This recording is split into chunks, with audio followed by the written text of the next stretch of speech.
Hello, everybody, and welcome to Good Stuff. We're glad that you've taken the time today to join us. Just remember, as always, to head on over to YouTube, Good Stuff with Kevin, and subscribe. If you've noticed here recently, we've been putting everything out on social media, Twitter, Facebook, and LinkedIn, at least once a day, Monday to Friday. So we'd love to hear your feedback on those. Real excited today to have what's our second football guest. He is the head football coach at UNC Charlotte, Will Healy. Will, it's great to have you, man. Thanks for having me. You go from Lombardi to Will Healy, so a little bit of a downfall there, but I'm glad to be on with you. No, man, you are. I love your story, Will. I love your path. I can kind of relate. I talk to people a lot about early success and the good and bad of that with my life. And I think you've had what I'd call a lot of early success in your life. Great players. You guys won it all. I think your senior year in college, you have great recruiting classes as an assistant, remarkable turnaround with your first job at Austin Peay. And now you're one of the hottest young coaches in America. Like, what do you attribute all that to? I've been fortunate to be around really good people, and I mean that. I know that becomes a cliche, but I mean, honestly, I worked for, first off, I was a bad player, and I played on a really good team. And playing is relative. I mean, I wore a uniform, and won a national championship in 2008. Then had an opportunity to go back home to my hometown of Chattanooga and work for a guy who had coached me in college, in Russ Huseman. I think he needed somebody to go help him raise money more than he needed a football coach. So I got a job with him. Was an off the field, making copies the first year, and then got the wideouts job because I had an offensive coordinator and Marcus Satterfield who trusted me enough to give me the wideouts. Marcus was an offensive coordinator that really had coached them all. And so he could oversee me coaching wide receivers, but wanted to give me that position. And was at Chattanooga for 7 years and was around great coaches. And we went from, kind of a laughing stock of college football to consistently a playoff, 3 straight Southern Conference championships and winning some, winning a couple playoff games.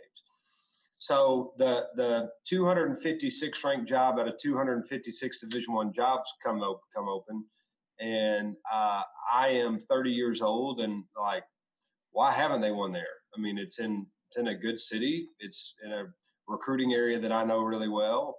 I think people in this profession are looking for something different, meaning my friends that were in the profession would be open to coming with me. And so we go take the worst job in college football. And I remember Ryan Ivey, I was sitting at his desk during the interview process, and I said, let me ask you something. Why wouldn't you hire me? And he said, it's a pretty big risk. And I said, listen, I mean, I'm not trying to be this guy, but like, they've lost 36 out of 37 games. If we can win 2 games in a season, they'll build a statue of all of us around here. Like, if there's ever a time to take a risk, it's right now, because you can't go anywhere but up. And so I had great people around me. I mean, I had an unbelievable staff. We go from 0-11 to 8-4, win 8 out of 9 FCS football games, lose 3 FBS games, ranked in the top 20 in the country. And then guess what happens? All those great people are taken from you. They go, somebody else sees that they're doing a great job. And so, the next year, I didn't do a very good job. I still had a really good staff, still had really good people around me, but I didn't do a great job from a culture perspective. And so I learned a lot from, now you've won, now you have some expectations, and then you don't exceed those expectations. You have a really talented football team that I let underachieve. And then the next year, I come take the job here, and Mark Hudspeth does an unbelievable job. They go win 10, 11 games and win the conference, and he was able to take it to a different level than I was able to. Same thing here. Hired a lot of those guys who had left me at Austin Peay, hired them back. And I got a great staff, a staff that I want to be around every day, a staff that are some of my best friends, a staff that has dealt with me 4 years, haven't been a head coach for 4 years, and this is my first year at the FBS level. who knows where my heart is, but they're not willing. They're not scared of speaking up and saying, "Is there a better way?" Here's what I think.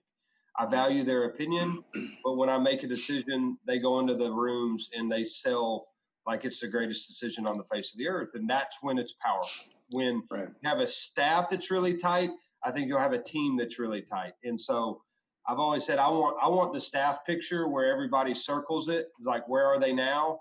15 years from now, and everybody says, how in the world did he get those people to come to Charlotte? And I think we got that. So I've had great people around me. That's it. Yeah. Well, I think it's so funny because when I took my first job at 25 years old, I think they were 9-49 overall in 2 years and 0-30 in the league. And I was just like you, thinking the same thing. A great job to take.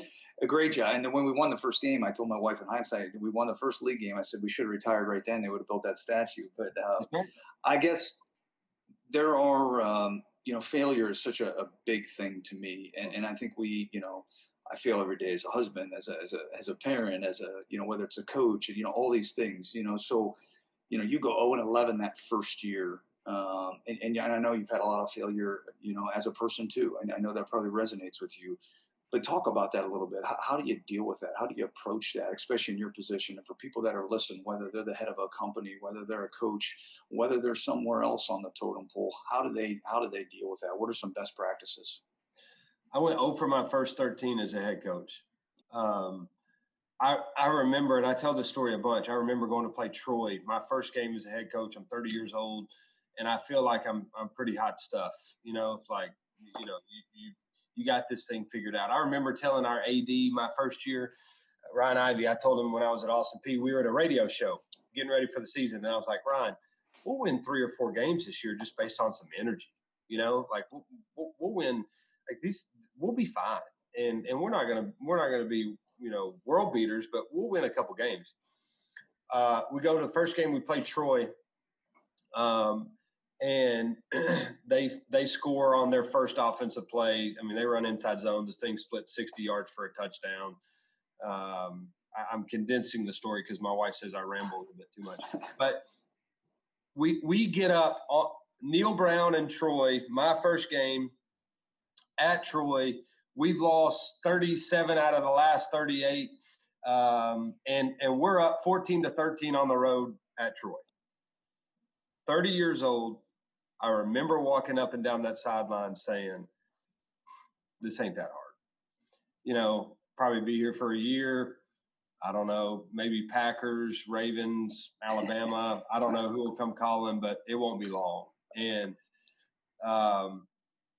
we get beat 69-13, 69-14, and I go 0 for my first 13 as a head coach. It's that hard. And I remember crying in a baseball dugout at Eastern Illinois because we finally had tied them, and we had a shot to what I thought was win the game, and that was to go 0-4. I still lost another 9 in a row.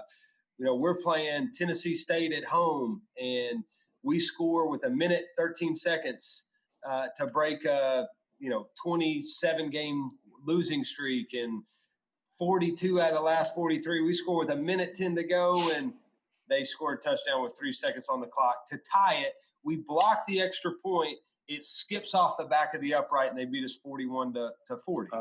It was like, but that was the first time that it really hurt them to lose.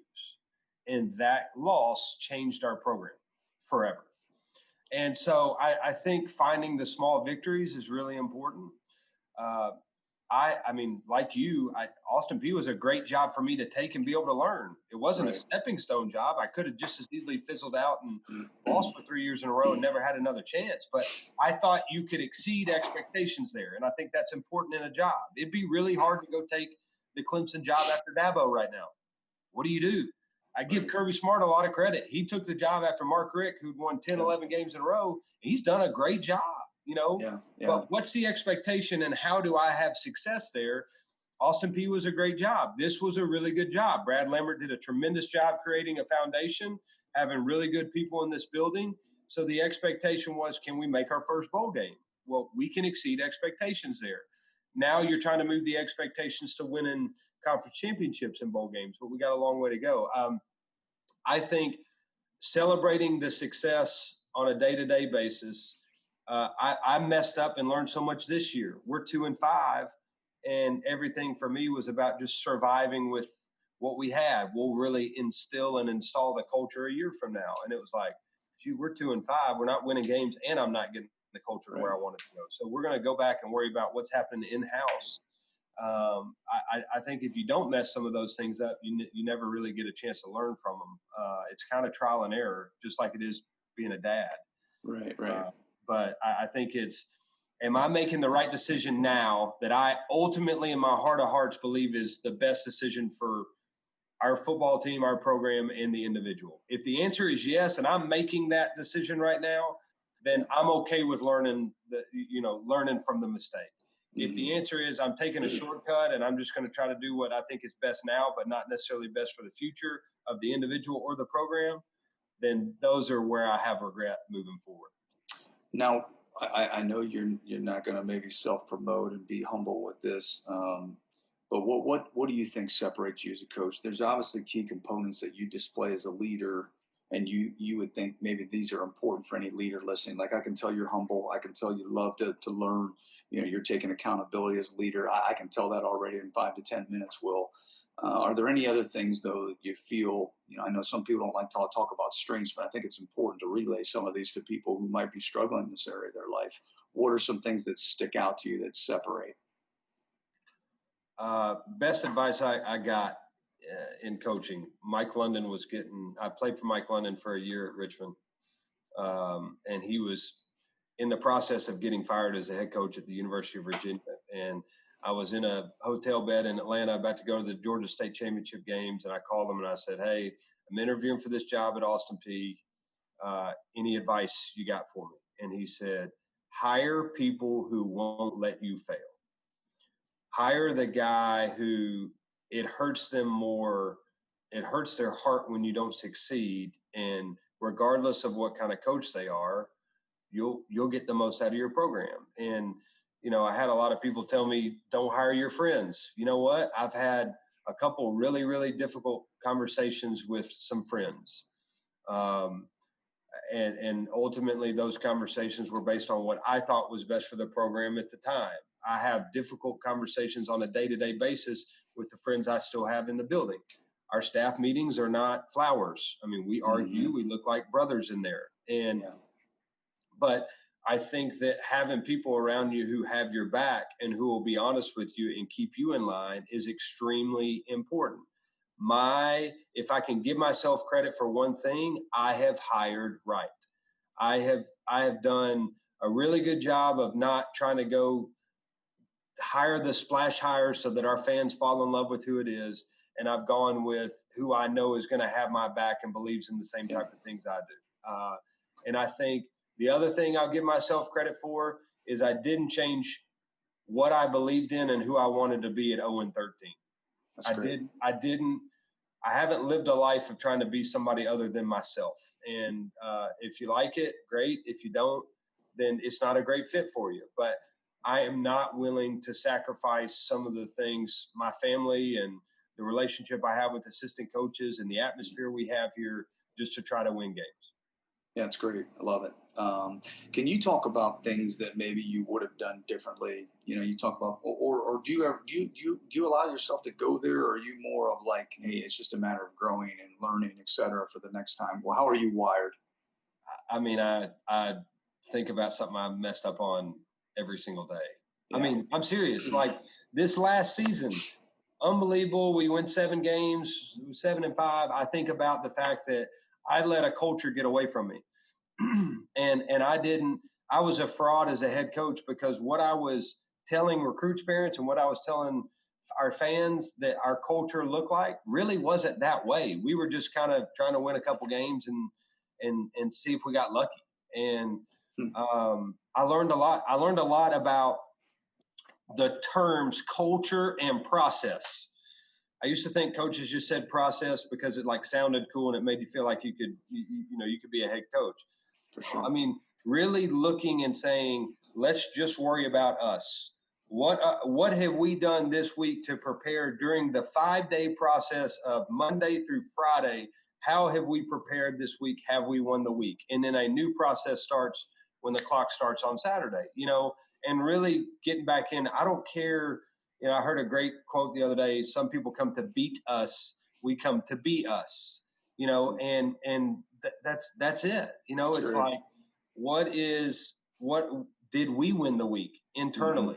And so I think that those have been great learning experiences for me. I've learned a lot through failure.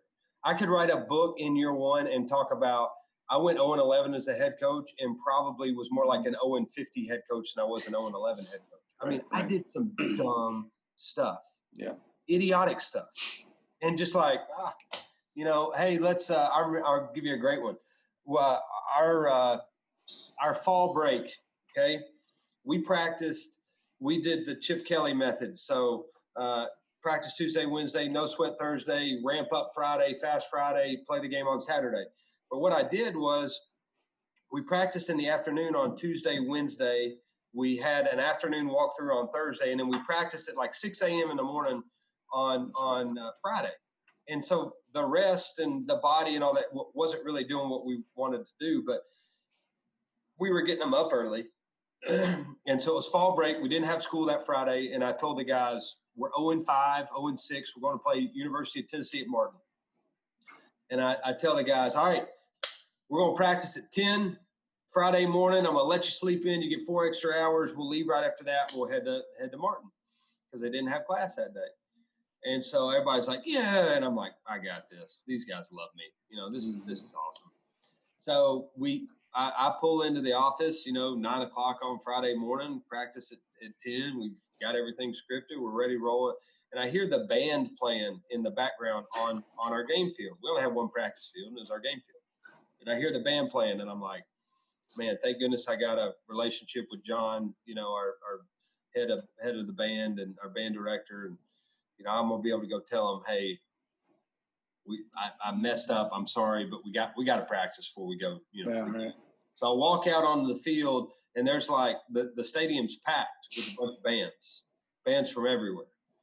And I'm like, so I go find John, and John's like, yeah, we've got this weekend is our band concert with a bunch of high school bands. They're like, how long is this going to last? Well, it's all day, and we really can't go anywhere. So I'm like, okay, great, and I'm the guy who I pride myself on not stressing on things. So it's like, all right, sudden change, here we go. We're going to go over to the intramural fields. So I go over to the intramural fields. They're not lined. They're probably 40 yards wide instead of 53 1/3. They're probably 70 yards long, right? So we're going to have 110 guys go practice on that amount of grass. So I'm like marking off 10 yards, putting some cones down. And we go out, and what do you know? We have the worst practice in the history of college football. And after it was over, I'm so frustrated, but I'm so frustrated with myself of like, How can you just not be organized enough to check the schedule? Regardless of, you can make it somebody else's fault. Like, how can they schedule a band concert without asking me? Or you can be like, you know what? How about you just don't wing it so much and you make sure that there's not another schedule conflict, and you tell somebody else. And so after it was over, the practice was over, I sat the team down and I was like, you know what? I am an 0-6 head coach. We are an 0-6 football team. I messed this up. This is the worst practice I've ever seen in my entire life. We got 24 hours to make up the ground that we just missed this morning. I hope you're willing to do it. And what do you know? We went and got our rear ends kicked at the University of Tennessee at Martin. So, but I feel like my life changed when I could find something wrong anytime something went wrong, meaning a way that I could change the outcome the next time. I mean, it may be something where deep down I know it wasn't really my fault, that we just were bad, but I'm going to find a way where it was my fault so that I feel like I can have control and fix it the next time. The accountability aspect, I think, has got to be on me, and then I have to have enough confidence where I don't beat myself down so much that I can come back and respond to it. And that's when I really grew. Yeah, I just think, to echo what you're saying, for people that are listening, the accountability thing is huge as a leader. And I think the other thing that I get out of you, which is a main philosophy for me is just worry about the things you can control versus the things that you don't control, and that response to a lot of those is really affects your attitude and leadership. What would you say? So hard to do right now. You know what I'm saying? Okay. Control what you can control. Like, that's something I've got to keep. My boss is telling me that right now. That's right. Like, yeah. Control what you can control. Are we playing football? Are we starting on time? What's just control what you can control. And so this is as difficult time as any to do that. I'm sorry to cut you off. No, that's great. I agree. What would you say are some must-haves that a program, are some things that are must-haves that I would say, excuse me, maybe your non-negotiables, if you will. There's certain things that they're just going to be. You talked a little bit earlier about. I think you have conviction in knowing what those things are, with you, your family, your program. What would be some of those things that could be applied to businesses or teams that you just would say they got to have them? Yeah. And I mean, obviously not materialistic things, but, and they all kind of run together. And so that's what we're doing a culture manual right now. I'm figuring out where some of my philosophies have kind of overlapped. But really, for me, it was, what did I talk about the most? Energy, passion, enthusiasm, and positivity. Those are the four things that we probably talk about in our culture more than anything else. Do some of them overlap? Absolutely. Mm-hmm. I mean, I can find a way to make them a little bit different, but I think positivity during times like this is of the utmost importance. If you're around negative people, you're going to become negative yourself. And if you don't stop it, and you don't, I've heard it's not glass half full or glass half empty. It's glass all the way full. Is that hard to do? Heck yeah. Yep. Really hard to do. Especially right now, it's hard to do. It's hard to do when you're 2 and 5. Yeah. But like the positivity, surrounding yourself with positive people, I think is extremely important. Having energy, whether you feel like it or not. You got to forget your feelings, and you got to go to work, and you got to make sure that. I ask our guys all the time, going back to positivity, how many of you would pick a best friend that was negative as all get out and always brought you down? And nobody raises their hand. And I'm like, well, why the heck would you be that person yourself? Remember that, you're not bringing others around. You're not being real hospitable if you're always Debbie Downer and Eeyore. So, right. I think the energy part, I think the passion part, the enthusiasm aspect of it, like, just create a culture where it's infectious to have positivity and life and purpose and passion.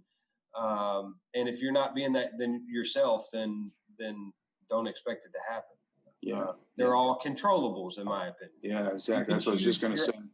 You can choose your attitude on a regular basis. And I think that's what's infectious about our place. You will come watch a practice and never watch a more energetic, enthusiastic practice than what our guys have. We enjoy the process. We enjoy the day-to-day. Great Tony Bennett quote is, because I know what truly matters, it enables me to enjoy what seems to matter. Right. That's it. That's great. I mean, that's what I hope I can live by. Yeah, for sure. Well, and that would be a good time maybe to inject, talking about Tony Bennett and those pillars of their program. And Kyle Getter, one of his assistants, was on here on Good Stuff earlier. Where does faith play a part, in your life, just in general, and then of course as a coach too? I grew up in an Episcopal church in Ooltewah, Tennessee. My mom and dad, basically, we were meeting in the living room, getting the church started. And so I always went. I was the little boy in the back that was making too much noise. And, we went from elementary school gyms to finally had our own church, probably about the time I was in high school. But my mom and dad were going to make sure I was there. I went to a Church of Christ elementary, middle school, and high school. It was a K through 12 school. Being an Episcopalian, which is Diet Catholic in a lot of ways, in a Church of Christ school, right. Where I was drinking wine on Sundays as a 9-year-old, and the Church of Christ did not necessarily believe that. I was definitely the rebel of the group. I was sprinkled instead of, fully submersed, and it was a different philosophy. And so I was finding my way with both of those. I was around such good people and good-hearted people at Boyd Buchanan, that it kind of became bigger than just a religious belief, and more about, do you believe that Jesus died on the cross and is, our Savior, and how do you live, and what are your works? And so I got to see it from all sides of the spectrum with the different religious background that we were from. I think when I went to college, it was more of, I got moved outside of my comfort zone, outside of this bubble that I was in at Boyd Buchanan, where every day we had Bible, every day we had chapel, and had to make decisions on my own. And, was big part of FCA whenever I was at the University of Richmond, part of FCA whenever I was at the University of Tennessee at Chattanooga. It's obviously something we've continued to do at Austin Peay and here, but it's more than just an organization. I was around, it's about the people. Mm-hmm. And, ran into an unbelievable preacher when we were in Clarksville, Mike Burnett, just changed my thought process and really gave us an avenue whenever we were in Clarksville to bring our team there and to really help those guys grow. Dynamic speaker. So it's always been a part. Do I fail like I do as a head coach, like I do as a dad, every single day? I think it's where I get my difference between right and wrong. And it's where I understand and can lay my head on a pillow when I fail, is that knowing that the relationships that I have created, I think are genuine, they're authentic, they're long lasting. And I think that that's a lot of my background from having grown up in my house and in the school and in our church. Right. Love it. Thanks for sharing.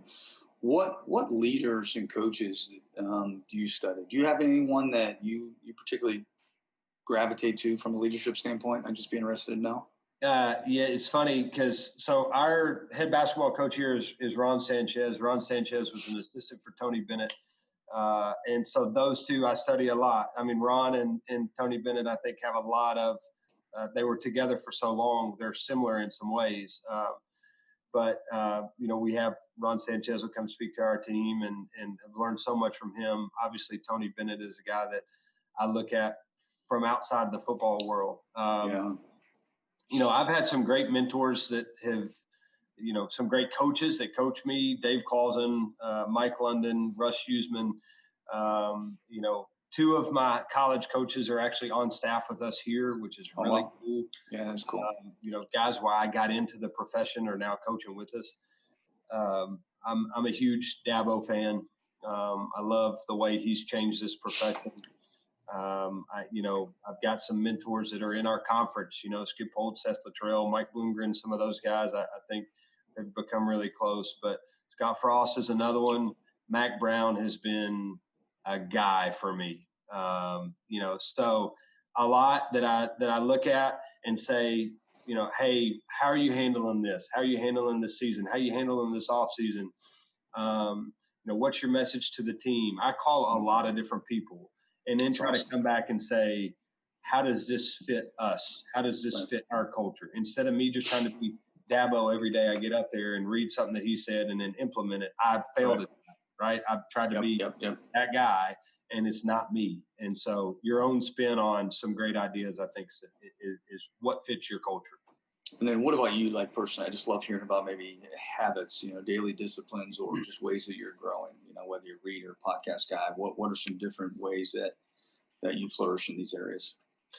Golly, I mean, it's like me learning and growing as we go, but there's really not something, I don't have like a daily habit, I don't have I do this every single morning, or I stick to this, for me, I've tried to act like I know how to take care of my yard over the last 3.5 months, but it's still dead in the front, and I still get frustrated the time that I put into it. I love playing golf. To me, that's interacting with boosters. It's interacting with fans. It's being involved in the community and putting kind of a face behind the program. It's been a lot of fun to come back in the office. When I'm in, I'm trying to. I'm not as good a reader as I should be. I'll get on these kicks where I'm reading Tony Dungy's books, Uncommon, and a daily devotional, but I'm not near as steadfast in it as I should be. So I'm a little bit ADD all over the place. I don't necessarily have one thing that I do every single day. Well, I don't know how good your jumper is, but we're going to go to 3-pointers here. I'm going to let you hoist up a couple as we finish up. I'm a great mid-range guy. All right. Well, free throws. I know it's a lost. Free throws. It's a lost art, but that's fine. So, yeah, just 3 quick questions here, somewhat rapid fire, but feel free not to be limited. If people could learn one thing from this talk, Will, if you'd want them to grab hold, to one thing and take it away from them, what would that be? If I could say 2, one is don't ever be afraid to, I would say hire friends in leadership positions, because those are the ones you can be the most honest with.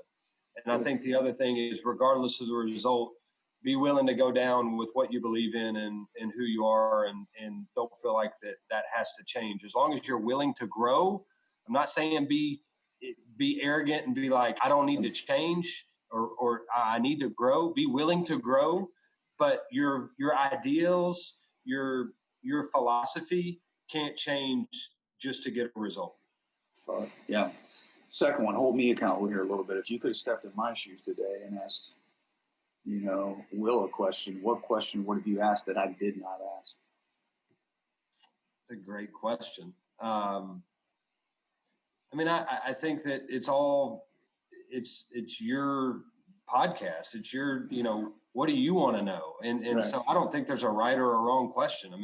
I know I'm ADD enough where I can get spread on a million different avenues. So, I wouldn't, there's nothing that I'm into the question. I don't really even think about what we've talked about, or I know they were good questions, and it brought out thoughts in the past for me. So I thought it was great.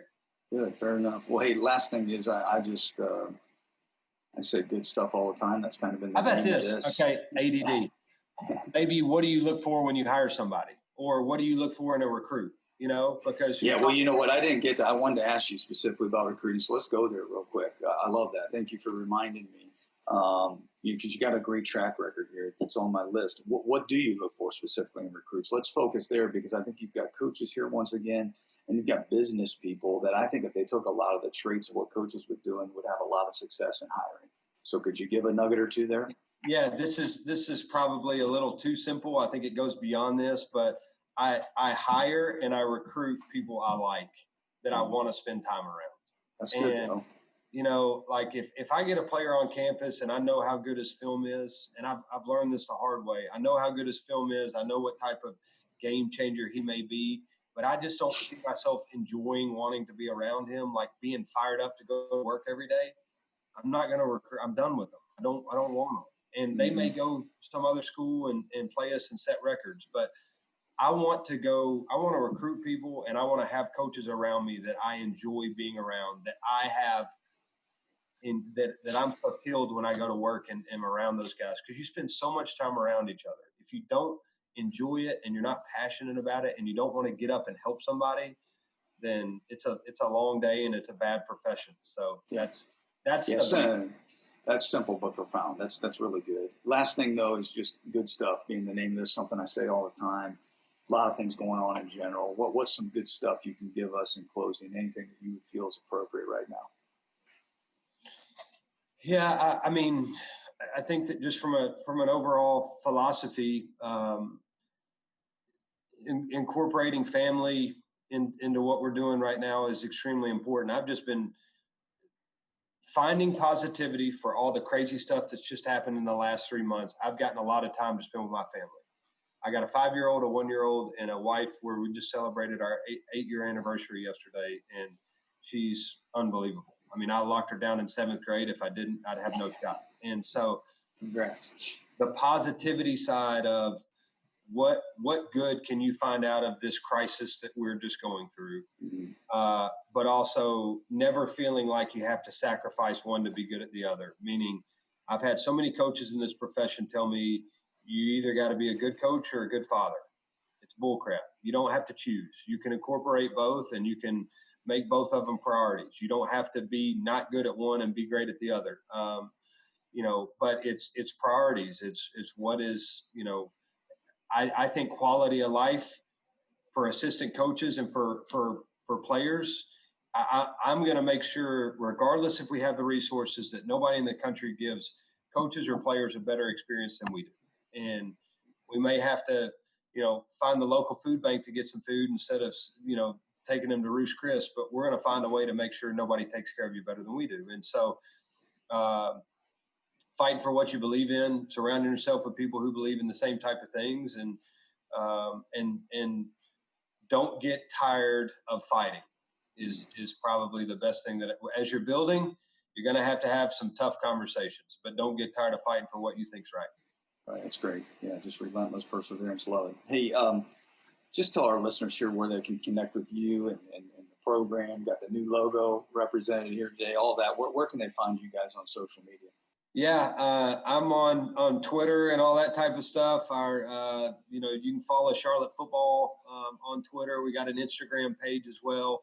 I'm not near as good at the @so-and-so, all that type of stuff as I should be, but the people who listen are probably a lot smarter than I am. If I can find it, I know they can too.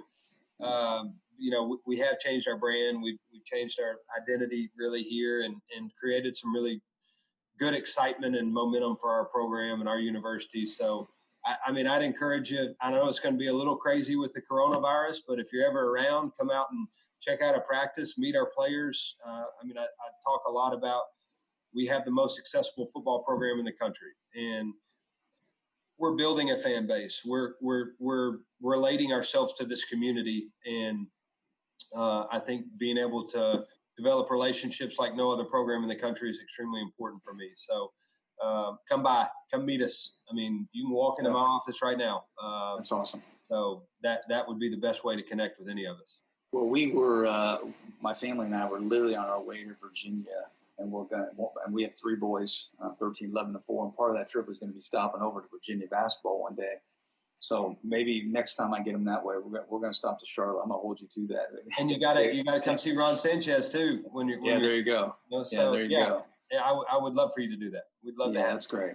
Well, hey, Will, I really appreciate this, man. This was great. I congratulate you on all that success, and it's obvious to me, just spending some time with you here and the little we have that, I can see why you're successful, and I wish you nothing but the best moving forward. I'll be rooting you on from afar, and hopefully some of the good stuff listeners will as well. So best of luck, and thanks again, Will.